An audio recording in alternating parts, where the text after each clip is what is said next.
Hey, sixth grade girls, we are starting Bridge to Terabithia this week. I'm super excited about it. So I am going to read you one chapter per video, and they're a little bit longer because the chapters, they're full book chapters, so their videos are a little bit longer, but bear with me. I love this book. I'm so glad you picked it. Okay, chapter 1, Jesse Oliver Aarons Jr. Baroom, baroom, baroom. Barippity, barippity, barippity, barippity. Good. His dad had the pickup going. He could get up now. Jess slid out of bed and into his overalls. He didn't worry about a shirt because once he began running, he would be hot as popping grease even in the morning, even if the morning air was chill. Or shoes because the bottoms of his feet were by now as tough as his worn-out sneakers. Where are you going, Jess? Maybelle lifted herself up sleepily from the double bed where she and Joyce Ann slept. Shh, he warned. The walls were thin. Mama would be mad as flies in a fruit jar if they woke her up this time of day. He patted Maybelle's hair and yanked the twisted sheet up to her small chin. Just over the cow field, he whispered. Maybelle smiled and snuggled down in her sheet. Gonna run? Maybe. Of course he was going to run. He had gotten up early every day all summer to run. He figured if he worked at it, the Lord, and Lord, had he worked, he could be the fastest runner in the 5th grade when school opened up. He had to be the fastest, not one of the fastest or next to the fastest, but the fastest, the very best. He tiptoed out of the house. The place was so rattly that it screeched whenever you put your foot down, but Jess had found that if you tiptoed, it gave only a low moan, and he could usually get outdoors without waking Mama or Ellie or Brenda or Joyce Ann. Maybelle was another matter. She was going on 7, and she worshipped him. She was okay sometimes.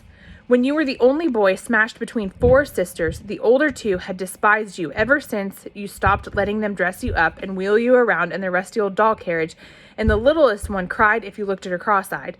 It was nice to have somebody who worshipped you, even if it got unhandy sometimes. He began to trot across the yard. His breath was coming out in little puffs, cold for August, but it was early yet. By noontime, when his mom would have him out working, it would be hot enough. Miss Bessie stared at him sleepily as he climbed across the scrap heap over the fence and into the cow field. Moo, she said, looking for all the world like another Maybelle with big, brown, droopy eyes. Hey, Miss Bessie, Jess said soothingly. Just go on back to sleep. Miss Bessie strolled over to a greenish patch. Most of the field was brown and dry, and yanked up a mouthful. That's a girl. Just eat your breakfast. Don't pay me no mind. He always started in the northwest corner of the field, crouched over like the runners he had seen on Wide World of Sports. Bang, he said, and took off flying around the cow field. Miss Bessie strolled toward the center, still following him with her droopy eyes, chewing slowly. She didn't look very smart, even for a cow, but she was plenty bright enough to get out of Jess's way. His straw-colored hair flapped hard against his forehead, and his arms and legs flew out every which way. He had never learned to run properly, but he was long-legged for a 10-year-old, and no one had more grit than he. Lark Creek Elementary was short on everything, especially athletic equipment, so all the balls went to the upper grades at recess time after lunch. Even if a 5th grader started out with the period with the ball, it was sure to be in the hands of a 6th or 7th grader before the hour was half over. The older boys always took the dry center of the upper field for their ball games, while the girls claimed the small top section of hopscotch and jump rope and hanging around talking. So the lower grade boys had started this running thing. They would all line up on the far side of the lower field where it was either muddy or deep, crusty ruts. Earl Watson, who was no good at running but had a big mouth, would yell, "Bang!" and they'd race to a line they'd towed across the other end. One time last year, Jess had won. Not just the first heat, but the whole shebang. Only once. But it had put into his mouth a taste of winning. Ever since he'd been in the 1st grade, he'd been that crazy little kid that draws all the time. But one day, April the 22nd, a drizzly Monday it had been, he ran ahead of them all, a red mud slouching up through the holes in the bottom of his sneakers.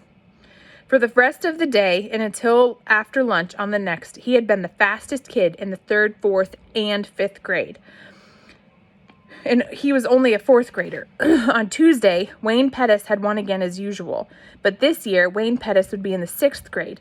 He'd play football until Christmas and baseball until June with the rest of the big guys.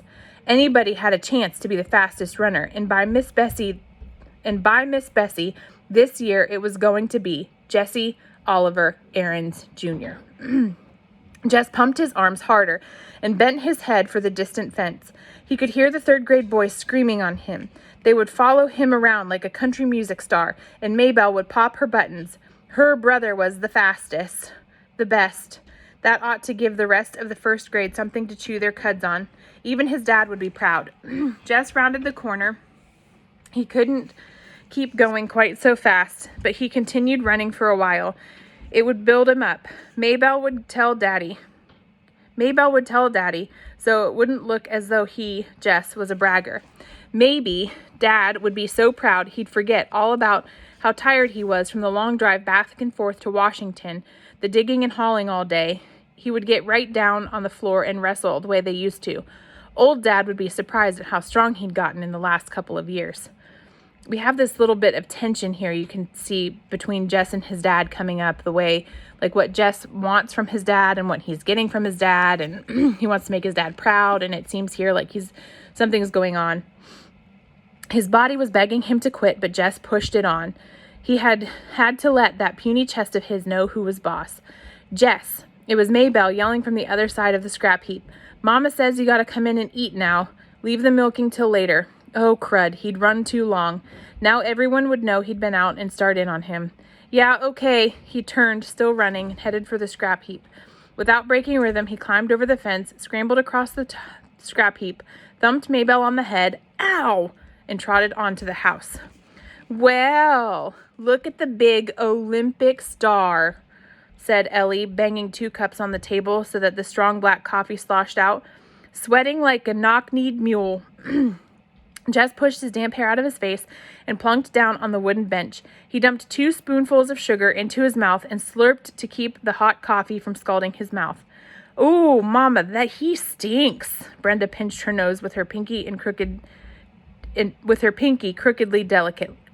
delicately. There we go.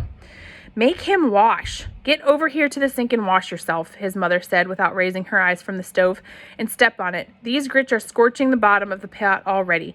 Mama, not again, Brenda whined. Lord, he was tired. There wasn't a muscle in his body that didn't ache. You heard what Mama said, Ellie yelled at his back. I can't stand it, Mama, Brenda again. Make him get his smelly self off this bench. Jess put his cheek down on the bare wood at the top of the table. Jesse, his mother was looking now, and put on a shirt. Yes, he dragged himself to the sink. The water he flipped on his face and his arms prickled like ice. His hot skin crawled under the cold drops. Maybelle was standing at the kitchen door watching him. Get me a shirt, Maybelle. She looked as if her mouth was set to say no, but instead she said, You shouldn't ought to beat me in the head, and went off obediently to fetch him his t-shirt. Good old Maybelle. Joyce Ann would have been screaming from the little tap. 4-year-olds were a pure pain. I got plenty of chores needs doing around here this morning, his mother announced as they were finishing the grits and red gravy. His mother was from Georgia and still cooked like it. Oh, Mama. Ellie and Brenda squawked in concert. Those girls could get out of work faster than grasshoppers could slip through your fingers. Mama, you promised me and Brenda we could go to Millsburg for school shopping. You ain't got no money for school shopping. Mama, we're just going to look around. Lord, he wished Brenda would stop whining so. Christmas. You don't want us to have no fun at all. Any fun, Ellie corrected her primly. Oh, shut up. Ellie ignored her. Ms. Timmons is coming by to pick us up. I told Lolly Sunday you said it was okay. I feel dumb calling her and saying you changed her mind. Your mind. Oh, all right, but I ain't got any money to give you. Let me say that again. Oh, all right, but I ain't got no money to give you. Any money, something whispered inside Jess's head. I know, Mama. We'll just take the $5 Daddy promised us. No more than that. What $5? Oh, Mama, you remember? Ellie's voice was sweeter than melted Mars bar. Daddy said last week we girls were going to have something for school. Oh, take it, she said angrily, reaching for her cracked vinyl purse on the shelf above the stove.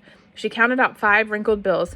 Mama, Brendan was starting again. Can't we have just one more so it'll be 3 each? No. Mama, you can't buy nothing for $2.50. Just one little pack of notebook papers gone up to... No. Ellie got up noisily and began to clear the table. Your turn to wash, Brenda, she said loudly. Ah, Ellie. Ellie jabbed her with a spoon. Jessie saw that look. Brenda shut up her wine halfway out of her rose-luster lipsticked mouth. She wasn't as smart as Ellie, but even she knew not to push Mama too far, which left Jess to do the work as usual. Mama never sent the babies out to help, although if he worked it right, he could usually get Maybelle to do something. He put his head down on the table. The running had done him in this morning. Through his top ear came the sound of the Timmins' old Buick. Wants oil, his dad would say, and the happy buzz of voices outside the screen door as Ellie and Brenda squashed in among the 7 Timmonses. All right, Jessie, get your lazy self off that bench. Miss Bessie's bag is probably dragging on the ground by now, and you still got beans to pick. Lazy. He was the lazy one. He gave his poor dead weight of a head 1 minute more on the tabletop. Jessie! Okay, Mama, I'm going. It was Maybelle who came to tell him in the bean patch that people were moving up in the old Perkins place on the next farm. Jessie wiped his hair out of his eyes, squinted sure enough. A U-Haul was parked right by the door, but one of those big jointed ones. These people had a lot of junk, but they wouldn't last. The Perkins place was one of those ratty old country houses you moved to because you had no decent place to go and moved out of as quickly as you could. He thought the latter how peculiar it was that here was probably the biggest thing in his life. He had shrugged it off as nothing. The flies were buzzing around his sweating face and shoulders. He dropped the beans into the bucket and swatted with both hands. Get me my shirt, Maybelle. The flies were more important than any U-Haul. Maybelle jogged to the end of the row and picked up his t-shirt from where it had been discarded earlier. She walked back, holding it with 2 fingers way out in front of her. Oh, it stinks, she said, just as Brenda would have. Shut up, he said, and he grabbed the shirt away from her. That is chapter 1.